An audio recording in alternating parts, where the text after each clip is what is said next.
Ok, sí, Ya ya. está. Lo que estaba cargando para mí. Ajá, sí. Bueno, como decía, y ahí disculpen las fallas técnicas, estamos también adaptándonos al formato de en vivo, pero, ya queríamos hacer esto porque el formato de podcast nos permite transmitir muchas experiencias, muchas vivencias que esperamos que sean de valor, pero ya el contenido más en práctica, técnico de esta manera, se dificulta sobre todo por las personas que solo nos escuchan y no nos pueden ver. Entonces, este es el comienzo de algo que quisiéramos comenzar a hacer más seguido, ¿verdad? Y es el poder hacer este tipo de en vivos y aprovecharlos para ejemplos prácticos. De hecho, déjennos comentarios, ya sea en este mismo video o en redes sociales, de diferentes talleres que les gustaría que estemos dando siguiendo este mismo formato, para aprovechar este tiempo. Y esta es nuestra manera de buscar transmitir también conocimiento técnico y compartir conocimiento técnico con todos ustedes. Ahora, entrando al tema, entrando al taller, como mencionaba Juan, esta es la primera fase de colaboración cuando se desarrolla una aplicación y es buscar arquitectar la aplicación y ahí donde se llega a un acuerdo y el developer dice o llegan los requerimientos, vamos a tener tantos servicios corriendo, queremos exponerlo de esta manera, queremos que esto sea seguro, queremos que esto tenga almacenamiento permanente y por ahí se va la discusión y se escriben requerimientos y llegamos a este diagramita con Juan. Un diagrama que es simplificado en todo lo que tiene en realidad la aplicación funcionando atrás. eh, pero también es un diagrama lo suficientemente claro. Puede que para algunos de ustedes, si tienen mucho más de experiencia, les va a parecer un diagrama bien sencillo, y si tal vez son bastantes nuevos, les va a parecer un poco enredado, pero ahorita vamos a explicarlo lo mejor que podamos. Quiero poner aquí. Freddy nos pregunta cuál es el nombre de este tipo de diagrama. Lo que lo conocemos como un diagrama de flujo de la aplicación, eh, o un diagrama de la arquitectura de la aplicación. Lo que queremos ver es cómo interactúan los diferentes elementos al momento de la aplicación y según lo que queramos resaltar en el diagrama, van a resaltar esas áreas y ustedes lo van a ver aquí. Hay algún tipo de servicios o comunicaciones que es una simple flechita que lo conecta y lo que queremos con eso nos transmite lo necesario. Hay algún tipo de servicio donde se lleva como que más profundo, porque queremos ahondar más. En este diagrama como tal en particular, ciertos elementos de Kubernetes están generalizados, un poco más simples. Ciertos servicios de la aplicación que Juan desarrolló están un poquito más elaborados y la parte de la base de datos, por ejemplo, está mucho más elaborada. Entonces, esto fue intencional porque son las cosas que queríamos, que nosotros tenemos en mente resaltar en este tiempo, ¿verdad? Pero esa es la Sí. intención. Entonces, También un pequeño paréntesis, sí, Douglas, ya que nos hicieron la pregunta sobre los diagramas, yo te puedo recomendar un servicio, porque es de paga, aunque tiene una versión gratis, llamado Ice Panel. Ice Panel es un servicio donde te permite hacer este tipo de diagramas de sistemas y es muy interesante porque te permite reutilizar elementos. Luego, por ejemplo, lo que estamos viendo aquí de Douglas, donde vemos donde dice External DNS. Eso podrías reutilizarlo en otros diagramas de otra parte de tu aplicación y de tu sistema. Claro, aquí estamos hablando ya tal vez para soluciones más grandes. En este caso, nosotros no lo necesitamos, no es necesario algo tan grande. Pero por cualquier cosa, les comparto el enlace para que le echen un vistazo. sí, y de hecho, recomendando herramientas, Juan, yo lo hice en una herramienta que se llama draw.io, draw de dibujo. em, Muy recomendado, este es totalmente gratis. Y tiene todo tipo de Sí. elementos para crear. Igual puedo importar imágenes dentro del diagrama para hacerlo un poco más interesante. Y en mi día a día, 9 de 10 diagramas los hago en esta herramienta. Eh, Cuando ocupo colaborar con otra gente, que esta herramienta lo permite, por cierto, y de manera Sí. gratuita, porque lo que hace es que lo guardas el archivo en algo como un Google Drive y entonces puedes colaborar de esa manera. Pero en otros, para otro tipo de diagramas que se colabora con más gente, ahí es donde usamos otra herramienta, Lucidchart es el que usamos donde yo trabajo, Okey, okey. pero Draw.io, recomendadísimo. Sí. Bueno, entremos a explicar el diagrama para que pues podamos ir encontrando sentido. Queremos una aplicación que los requests, los usuarios obviamente vienen de Internet y pasa por el servicio de Cloudflare, ¿verdad? Protegido por Cloudflare. Queremos usar Cloudflare porque nos agrega protección contra ataques de DOS, nos permite agregar diferentes reglas, WAF, que es un firewall para aplicaciones web. Entonces, Cloudflare nos da esta bondad aparte. También funciona como CDN, nos permite cachear contenido cerca de los usuarios, mayormente contenido estático, contenido que no va a estar cambiando mucho. Entonces, Cloudflare en su versión gratuita, nos da, que aquí no hay patrocinios, ¿no? Pero yo no me canso de recomendar Cloudflare porque es una herramienta buenísima en su versión gratuita. Entonces queremos que pase por Cloudflare, como esto está en DigitalOcean, está en un clúster de Kubernetes en DigitalOcean, eh, por un medio de un load balancer, entra hacia, hacia los diferentes nodos de Kubernetes. Y aquí donde quiero mencionar o resaltar algo, y es que de las bondades de Kubernetes o por lo que es potente Kubernetes, es que él crea todos los recursos que necesita para una aplicación, incluyendo recursos externos. Idealmente el programador o el ingeniero, o el SRE, o el DevOps Engineer, el Cloud Engineer, él crea o los manifiestos o con Helm chart o con Customize, la herramienta que quiera utilizar, crea todos los recursos que necesita internos dentro de Kubernetes e incluso externos. Y Kubernetes hay que configurarlo previamente, no es magia, definitivamente no es magia, pero se configura previamente y Kubernetes crea todos los recursos internos dentro de él y externo, ya sea récords de DNS, ya sea volúmenes, ya sea load balancer, ya sea reglas de WAF y integraciones hay muchísimas, ¿verdad? Entonces, en este caso, en el clúster que tenemos ahorita, porque esto va a ser un ejemplo real y vamos a crear este record de demochat.devops.show, eh, cuando ya se cree, eh, Kubernetes va a ir a Cloudflare y va a crear el record. Lo vamos a ver esto en acción dentro de poco. Pero cuando se configuró este clúster y se instaló Ingress Nginx, Ingress, ¿qué es Ingress? Ingress es un servicio dentro de Kubernetes, que ese es el que se encarga de dirigir el tráfico a los diferentes servicios dentro de Kubernetes. Normalmente cuando se crea un servicio, hay diferentes formas de exponerlo fuera de Kubernetes. Una de ellas es por puerto. O sea, yo voy a decir que la IP de mi clúster en el puerto 8080 va al servicio 1. El puerto 8090 va al servicio 2 y de esa manera redirige por medio de puertos.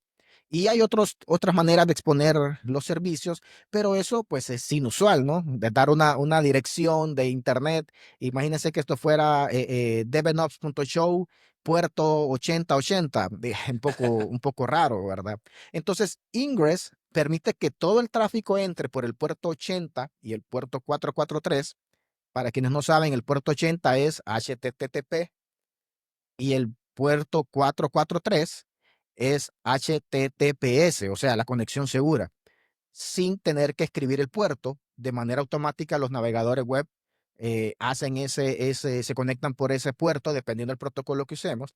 Entonces, Ingress permite que todas las conexiones entren por puerto 80 o por puerto 443 y él tiene la inteligencia suficiente para dirigir los requests o el tráfico al servicio correspondiente de manera interna basado en el hostname. Mm. Ingress va a ver el hostname y entonces él va a decir, el servicio que responde a este hostname es tal y le va a mandar el tráfico. Entonces eso es lo que hace Ingress. Cuando en este clúster se instaló y se configuró Ingress, él solito creó este load balancer. Este load balancer por el cual se van a conectar, el cual hace la carga entre los diferentes nodos que tiene Kubernetes, porque Kubernetes tiene varios nodos. Este clúster en particular tiene 3 nodos, tiene 3 instancias o 3 workers. Entonces, Ingress automáticamente creó ese load balancer y si le agregamos más instancias a este clúster, automáticamente van a ser agregadas al load balancer. Y si removemos instancias, automáticamente van a ser removidas. Entonces, cuando se instaló Ingress, Kubernetes solo creó este recurso. No lo va a crear el ejemplo que vamos a hacer ahorita porque ya se creó, ¿verdad? Ahora, tenemos External DNS, que es otro servicio que está configurado en el clúster. Esta parte que estoy explicando ahorita ya está configurada y la aplicación que vamos a hacer va a utilizar estos servicios para, eh, para, para desplegarse de manera completa, Ujú. ¿verdad? Entonces, tenemos Todo esto que vemos aquí, perdón, Douglas, como para explicar de manera más simple a mi ver, ¿no? Todo esto es dentro del mundo de Kubernetes. Todo esto del ingress, el external DNS, todo esto. Y lo que está fuera de la línea punteada es lo que no estás configurando dentro de Kubernetes. Aunque mencionabas que el load balancer sí lo genera Kubernetes, ¿correcto? Sí, sí, correcto. Lo que está aquí, lo que está dentro de este cuadrito punteado aquí alrededor es dentro de Kubernetes. Lo que está fuera es conexiones externas a Kubernetes. Sin embargo, son recursos que Kubernetes, muchos de ellos también lo está creando.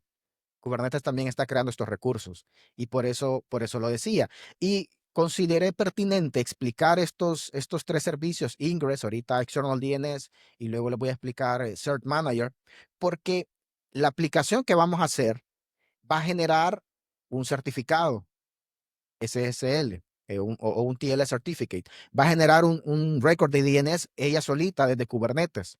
Entonces, para no solo decir, Kubernetes lo creó, eh, veo correspondiente explicar para que se sepa, ¿no? Igual la aplicación que vamos a hacer cuando empecemos a configurar va a agregar un volumen permanente en DigitalOcean y entonces lo que queremos es que se entienda por qué lo va a hacer. Entonces, External DNS es un servicio que está monitoreando los recursos de Ingress. Dentro de Kubernetes, cada objeto se llaman recursos, resources. Cada objeto se llama un recurso, la mayoría de ellos son lógicos, no necesariamente son físicos, pero es la manera en que Kubernetes trabaja por medio de recursos. Entonces, el servicio de External DNS está monitoreando los recursos de tipo Ingress. Y cuando ve uno nuevo y ve que es de un dominio por el cual él está configurado a crear records, porque hay que decirle a External DNS qué dominios puede manejar, aún dentro de Kubernetes, porque no, tampoco es magia. Cuando se configura External DNS, se hace de cierta manera que se conecte con tu proveedor de DNS y que pueda crear los records. Y si no tiene esa conexión, si no somos dueños del dominio, no lo va a poder hacer. Entonces, en este caso, devenops.show es un dominio que este external DNS maneja. Entonces, Sí, o sea, no podríamos, por ejemplo, poner ahí demochat.youtube.com. no se No, puede, no es porque no posible. somos los Ujú. dueños del dominio de YouTube. Quisiéramos, pero no lo somos.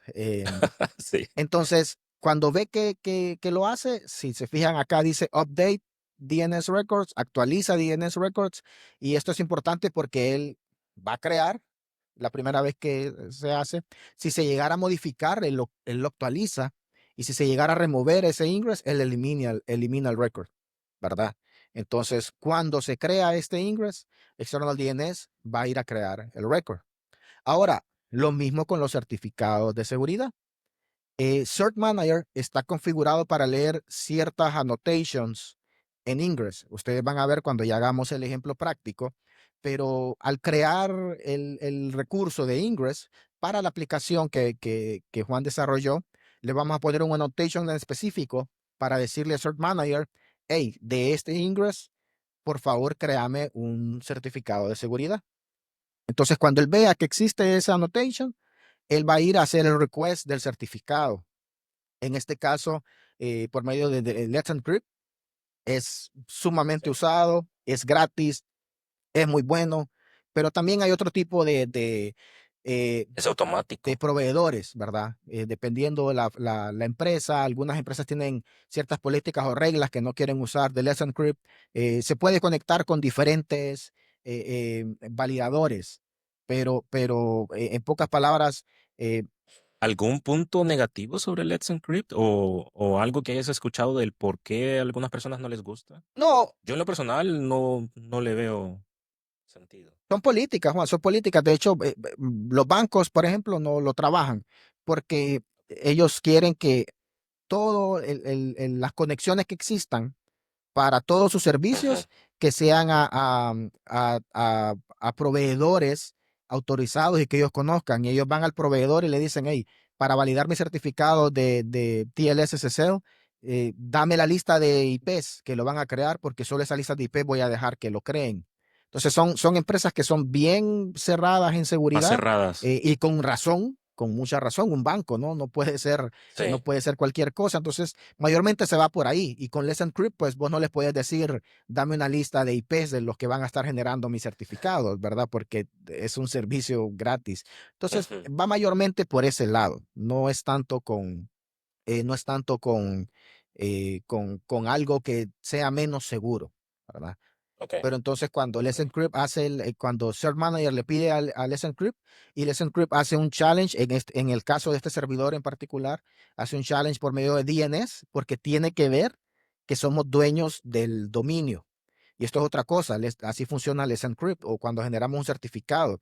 Tenemos que demostrar que somos dueños del dominio.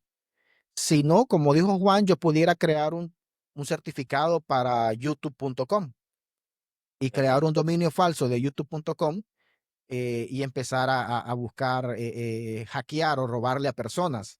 Porque cuando las personas entren, los diferentes navegadores van a ver un certificado válido de youtube.com. Entonces, la única manera de obtener un certificado TLS para un dominio es que tenemos que ser dueños o administradores de ese dominio.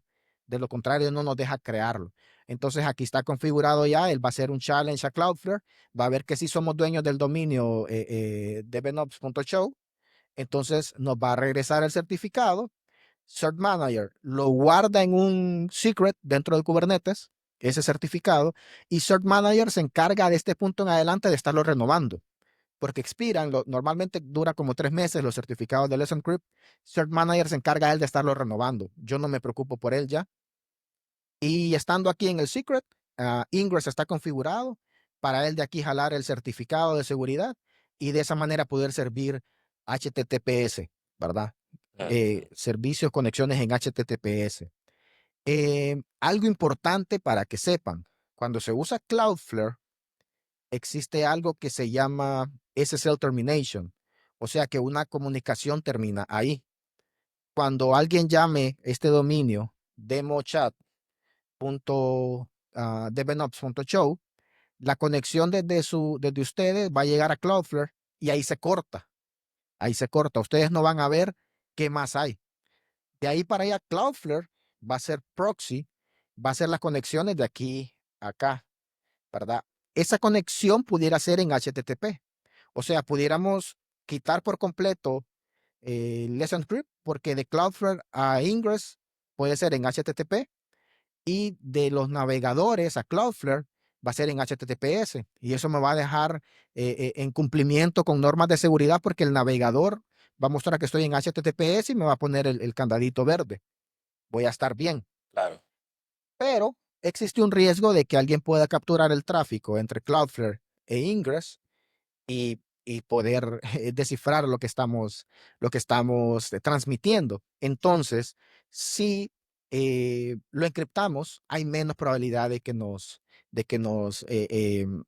descifren lo que estamos Sí. transmitiendo, ¿verdad? Entonces, por esa razón hacemos lo del certificado. Aparte, ojo lo que voy a decir acá, aparte, este load balancer tiene reglas donde solo acepta tráfico que venga de Cloudflare. Y esto es importante. eh, y estoy ahondando bastante en este tipo de cosas porque son conocimientos que les van a servir mucho. Si nosotros ponemos un servicio como Cloudflare, que es para seguridad, que es para CDN, que es para WAF, que son protección para tu dominio, protección para la web, para tu aplicación web, pero Ingress va a tener una IP externa. En este caso va a estar en el load balancer. Si yo quiero atacar el dominio, Cloudflare lo va a proteger, porque para eso es. Como les dije, la conexión de Internet se corta en Cloudflare y luego Cloudflare hace proxy. Entonces, ¿por qué se corta en Cloudflare? Porque si hay un ataque, Cloudflare lo va a proteger. Pero si mi load balancer recibiera conexión de cualquier lugar, estuviera abierto al mundo, entonces yo como atacante, porque el load balancer tiene una IP pública, yo como atacante me puedo venir de un solo a load balancer y así Sí. le hago bypass o así me salto la protección que tiene Cloudflare, ¿verdad? Entonces yo ataco la IP de manera directa y puedo conseguir todo lo que quiero. Eso sería una mala implementación, porque estamos confiados en que Cloudflare va a hacer algo, pero está la puerta abierta de la IP donde cualquiera se puede conectar. Entonces, cuando a mi load balancer le digo que solo va a aceptar conexiones únicamente de Cloudflare, eso hace que cualquiera que quiera hacerle bypass no llegue. No llegue, simplemente va a ser timeout y fuerzo a todos los usuarios a que pasen por Cloudflare para obtener la protección de Cloudflare, ¿verdad? Entonces, yo creo que para las personas que no tienen mucha experiencia en diseño de soluciones, este es un contenido muy valioso, ¿verdad? Siempre que pongamos una protección, asegurémonos de que estamos realmente enforzando el tráfico por ese camino, por esa ruta. De lo contrario, no va a tener el Sí, resultado sería esperado. como cerrar la puerta y dejar la ventana abierta. Así, tal cual, tal cual. Y por la ventana, ya una vez que abrís la ventana y entraste a la casa, abrís todo, hasta botar las Sí. paredes, ¿verdad? Entonces, no, tengamos cuidado de eso. Una vez que ya está todo este ciclo, ya está generado el DNS, ya está generado los certificados de seguridad, entonces de manera sencilla avanzamos. Todo request que venga del internet y pase por Cloudflare de demochat.develop.show, Ingress Nginx va a ver que eso lo va a mandar al servicio del App Service que Juan desarrolló, ¿verdad? Todo tráfico que va a ir, que venga del internet por el puerto 80 y por puerto 443, va a venir a este servicio. El servicio van a haber dos réplicas, dos réplicas pods, es la unidad más pequeña dentro de Kubernetes. Dentro de Docker, la unidad más pequeña es un contenedor, ¿verdad? Un contenedor solo, un Docker container. Dentro de Kubernetes, la unidad más pequeña, aunque pudiera levantar un contenedor solo, pero la unidad más pequeña que Kubernetes maneja son pods. Y un pod puede tener varios containers. Normalmente tiene solo uno, en la gran mayoría de los casos, pero puede tener varios contenedores y eso es lo que vuelve poderoso a Kubernetes. Pero entonces llega a un servicio, esto ya aquí, recordemos, es dentro de Kubernetes, entonces es un servicio lógico, un recurso de manera interna que el tráfico lo va a mandar al servicio del App Service y lo va a estar balanceando entre los dos réplicas. Y se le puede configurar, esto no lo va a tener, no es necesario, pero se le puede configurar autoscaling, ¿verdad? Para que esté escalando más réplicas acorde al tráfico. Y si el tráfico baja, va a reducir esa cantidad de réplicas para guardar recursos, pero esta aplicación como tal va a tener dos réplicas fijas. Que es lo que decía Juan, no podemos hacer todo por motivos de tiempo, pero va a tener dos réplicas de manera fijas. Este servicio se va a conectar a un servicio interno que se llama Insight Service, ¿verdad? Juan nos va a explicar para qué es el servicio. Entonces, la línea de acá indica que los pods, no el servicio, sino que los pods se van a conectar al otro servicio y van a el servicio, no van a los pods de manera directa, porque queremos que ocurra lo mismo, que el servicio se encargue de estar balanceando el tráfico entre los diferentes pods. Y para que ocurra lo mismo, escale a más, van a tener dos fijas, pero en un ambiente de producción que escale a más instancias acorde al tráfico y se reduzca cuando no sea necesario, ¿verdad? Si se fijan, este no tiene una conexión a Ingress porque no es un servicio externo. No necesitamos exponerlo, queda de manera privada y segura y solo servicios internos dentro de Kubernetes se pueden conectar a él. Ahora, Ambos servicios, el del Lab y el del Insights, se conectan a una base de datos de PostgreSQL. Entonces ellos de manera interna, y aquí con Postgres pasa algo que quiero también tomarme un par de minutos para explicarlo, Juan, ah, que es que cuando trabajamos con una base de datos ya queremos almacenamiento permanente. Cuando un pod tiene que escribir a disco duro, él escribe dentro de él mismo, pero como los pods se están creando constantemente y se están eliminando, lo que él escribió aquí se pierde. Lo que él escribió dentro de sí mismo se pierde. Entonces, no queremos que eso pase con una base de datos, porque queremos que cuando los pods se sigan reciclando, se sigan creando nuevos, se sigan eliminando existentes, la información quede permanente. Entonces, para hacer eso dentro de Kubernetes, se hace con un stateful set, ¿verdad? Stateful Sí. es que mantiene el estado, stateful set, y siempre creamos un servicio para que, para que mantenga el ruteo de manera interna, en lugar de conectarse a un pod, es mejor de manera interna. Este se le conoce como Headless Service porque no le asignamos una IP interna, sino que siempre Kubernetes le va a asignar una IP, pero él por medio de dominio de manera interna sabe comunicarse con él.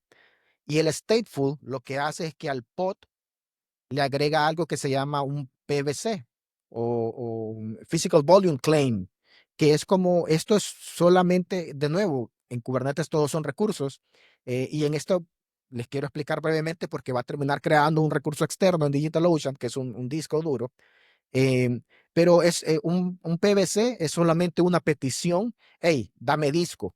Quiero un disco de tanto tamaño, con tantas capacidades, que tenga lectura y escritura o que solo sea read only. Es un claim, es una petición. Dame un disco.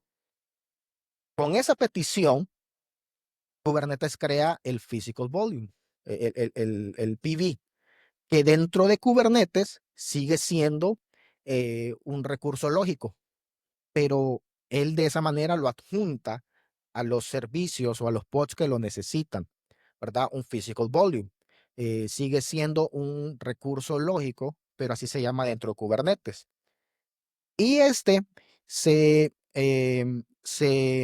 apoya de este storage class, que es una clase de almacenamiento, y dependiendo del storage class es donde va a crear ese volumen al final. Por defecto, el storage class es como el disco duro interno del servidor. Entonces, si uso esa storage class por defecto, va a crear un directorio a nivel del sistema operativo, a nivel del worker node, un directorio donde ese va a ser el volumen que estoy pidiendo y ese va a estar dentro del servidor. Pero ¿qué pasa si el pod se tiene que recrear en otro nodo? No va a existir ese Sí, que directorio tenemos diferentes servidores, están interconectados, porque ¿no? son diferentes servidores y como decía al principio, estos son tres diferentes nodos, ¿verdad? Entonces, ¿qué pasa cuando quiera crear en otro nodo? No va a existir ahí. Entonces, lo que Kubernetes va a hacer es crear otro directorio en ese servidor, pero la data, la información no está ahí. Entonces, es aquí donde el storage class se puede cambiar y en el caso de Kubernetes, él tiene su storage class para que cuando se pida un physical volume y yo le especifico el storage class de, de DigitalOcean Sí. Kubernetes, él lo que va a hacer es crear un volumen me moví ahí, pero crear un volumen en DigitalOcean, ¿verdad? En DigitalOcean, donde ustedes si entran al dashboard de DigitalOcean o si usan el CLI de DigitalOcean, van a ver que creó el volumen ahí. Entonces, ahora, Ah, por medio de esta conexión y por medio del stateful set, eh, no importa en qué nodo se esté creando el pod, si es en el mismo nodo o en otro nodo, el stateful set lo va a estar conectando al final a este block storage acá arriba, ¿verdad? Entonces, de esta manera funciona el storage permanente en la base de datos. Y quiero aclarar aquí algo, Juan. Esta es una sí. arquitectura muy, muy válida y de hecho muy utilizada para servicios y microservicios, sobre todo la parte de base de datos. A veces creemos que las bases de datos solo corren en servidores, en instancias grandes, con replicación. No es un concepto equivocado, Pero recordemos que para servicios o microservicios, cada uno de ellos tiene como su propia base de datos transaccional. Muchas veces esa información pudiera ser eliminada y no es grave porque son transacciones. Tal vez perdemos métricas o logs o transacciones, pero lo que un servicio o microservicio ocupa guardar de manera permanente, hoy en día lo hace por medio de colas. Por medio de una cola lo va a mandar y eso va a ir a la base de datos de producción final donde otros servicios van a interactuar. Pero cada servicio ocupa almacenar sus propias cosas y él lo va a hacer acá. Si la información es crítica o más importante, entonces el equipo que manejaría estos servicios se encargaría de hacerle respaldo a la información que tenemos acá. Pero esta arquitectura es un principio válido y de hecho muy utilizado cuando se trabaja con servicios y microservicios. La base de datos corre dentro de Kubernetes.